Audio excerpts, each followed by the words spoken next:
Hey everybody, thanks for tuning in to All Things Division 3 Soccer with Simple Coach and Jackie. I am indeed Simple Coach, and Jackie is actually mulling around on the floor right now. Tried to get her to sleep, but she's not.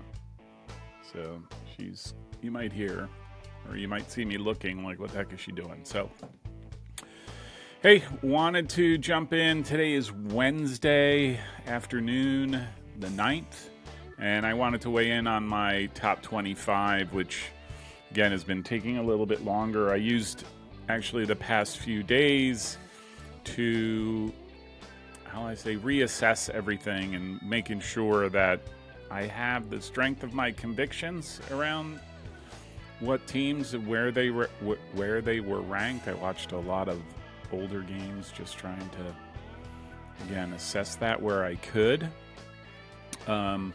So it has a little bit of a shakeout in the top 25. As just a couple of examples. I've dropped 3 out of the list that I don't have a conviction around sort of what they're doing and how they're doing. Probably the biggest surprise is going to be Texas Lutheran at 5-0-3. I dropped Rowan 4-3-5. I just lost patience after they just tied Rutgers Camden, and I was kind of a surprise. And then I've dropped Ohio Wesleyan from the ranking. They beat Capital, which I thought was really good, and they really dominated. And then they kind of inexplicably tied Wittenberg, and they play Kenyon today. So I just don't have that strength of conviction. But there's been some movement, so I'm going to try to roll through this quickly, though. So why don't we get rolling and start a team that is new to the ranking. They were ranked before, but and they've now returned. Wisconsin Platteville at 7-1-2. They lost to Eau Claire 1-0, but I think by and large they've been pretty steady all season. And that game against Eau Claire was tight. So actually, I think it was 2-0. Yeah. So I think this team has legs, as I like to say. Down a spot in 24th, North Park at 7-1-4. They tied Milliken and then lost to Wheaton, and I like Wheaton. I'm showing some grace here by keeping them in, but I do think that, again, sort of this team can play. A return to the ranking, believe it or not. A return. After I thought very highly of them, used to say they were one of the 2 state schools that that could win a national championship. They disappointed very early on, and have since come back. At 23rd is Montclair State, 8-2-1. They lost the first 2 games, and then they tied the third, and then they've been on an 8-game winning streak, scoring 22 goals and conceding only 1. At 22, also new, and nothing to do with the wonderful poster, I promise you. At 8-1-1, Hope College. They played Calvin today, Wednesday, and then Olivet. But they had some big wins this year. Beat OU. They beat Chicago, which again is not having the best of years. But I think the Flying Dutchman can play, so I figured I would sort of give them a nod on this one. Another team that continues to impress me, and I moved them up 4 spots at 6-2-1 and 21st, Claremont Mud Scripps. They beat Pomona Pitzer, and then they have Laverne and Caltech next.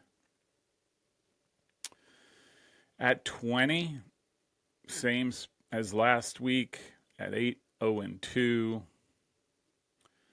is Trinity. Texas. They beat McMurray, and they had a big win on the road at Concordia. And next up is Texas Lutheran and Southwestern. And again, same as last week in 19th spot at 10-1-1. Dickinson had a kind of a shootout between in a win against Gettysburg. I think it was 4-3, and then they beat McDaniel. Next up they play DeSalle, and they play Swarthmore. In 18th at 7-2-2, John Carroll. Since they lost to Case, they had a big win against Calvin, and then I think a little bit less convincing win at Muskingum. At 17th, 5-2-3, is Case Western. They tied against NYU at home, which I think a UAA game is always really is a big deal. Which again, they were at home, so I gave them the advantage on that one. And then they play next up. They play Emory away, so that's going to be quite the road trip.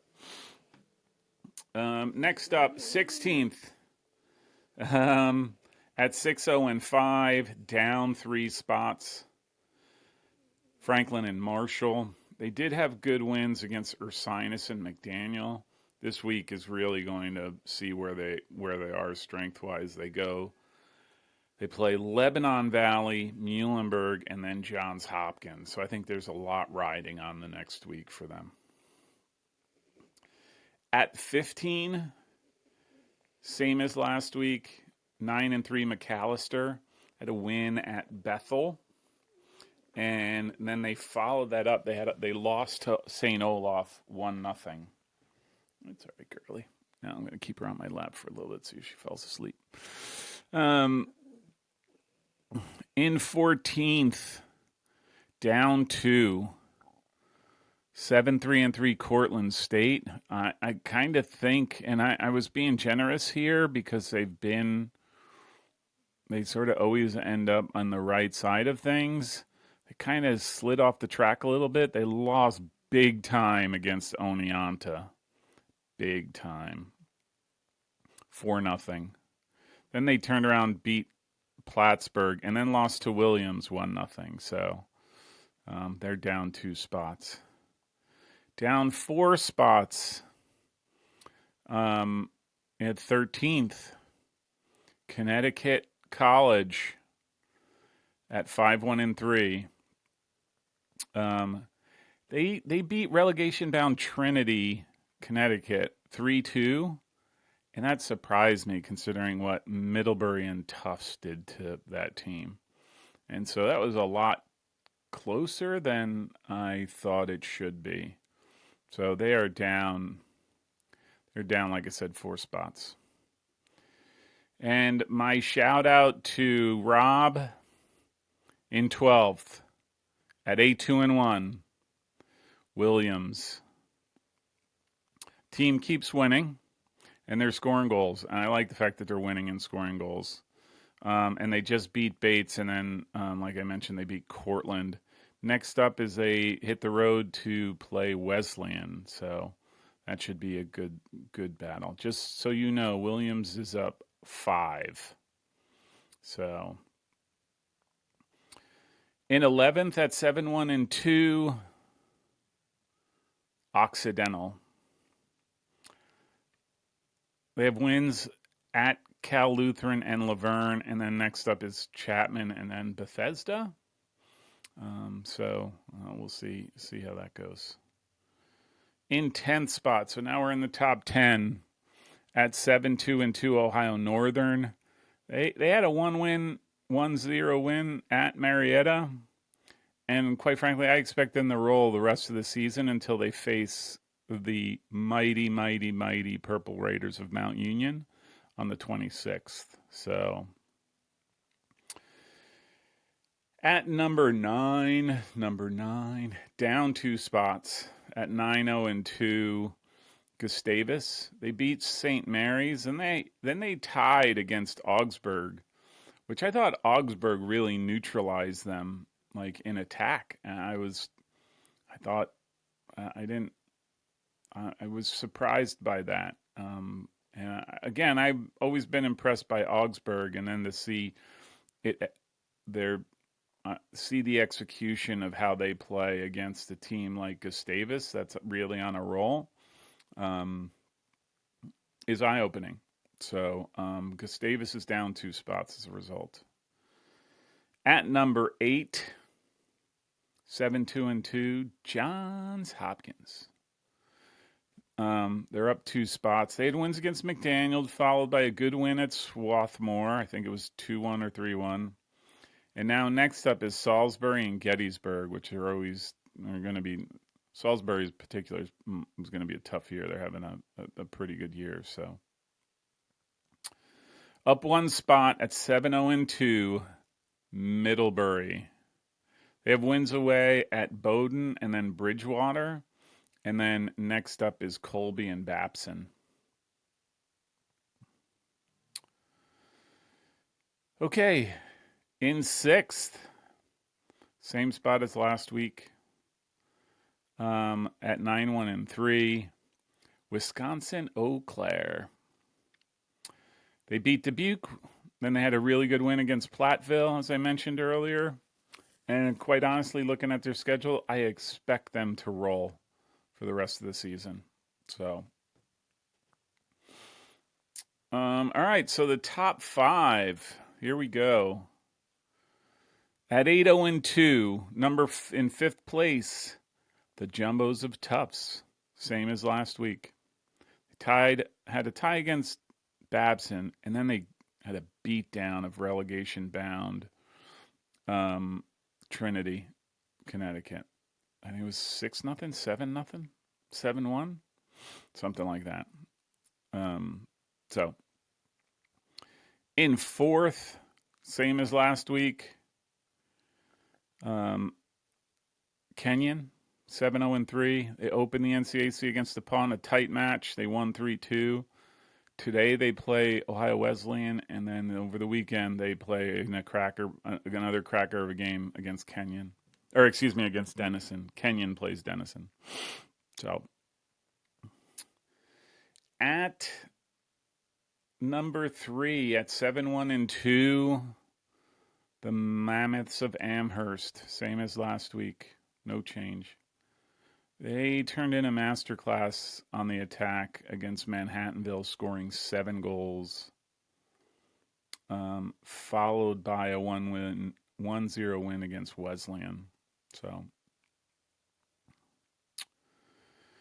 and then number 2, I'm not adjusting this one, same as last week, at 8-1-2, Colorado College. They had 2 2-0 wins against University of the Ozarks and Centenary. Next up, they do play Concordia, which should be a really, really good test for them. But they are playing well. They are very, very much, very solid to a lesser degree than what number 1 is doing, but it's the same. But the same level, like just a consistent form that they're playing. So really interesting to see. Which leaves us to number 1. No changes last week. 11-0-1, Mary Washington.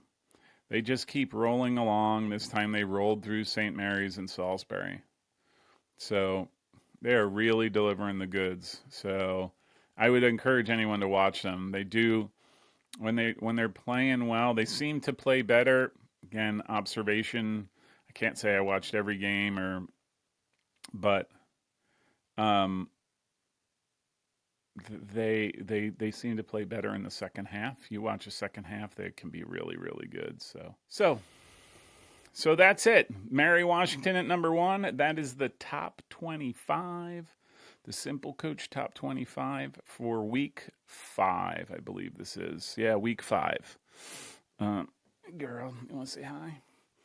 And so I will post this to d3soccer.fans. Obviously, this video you'll see And I will be back next week. By all means, if I screwed it up or my rankings are terrible or what have you, feel free to opine below. Shoot me an email. I always try to respond. And if anything, you could say how wonderful Jackie is, as you can see. Hey, girly. So, um, all right. Hope you have a wonderful rest of the week and you get to actually enjoy some games like I will be doing here shortly. So, all right. Talk soon. Say bye, girl. Oof, okay.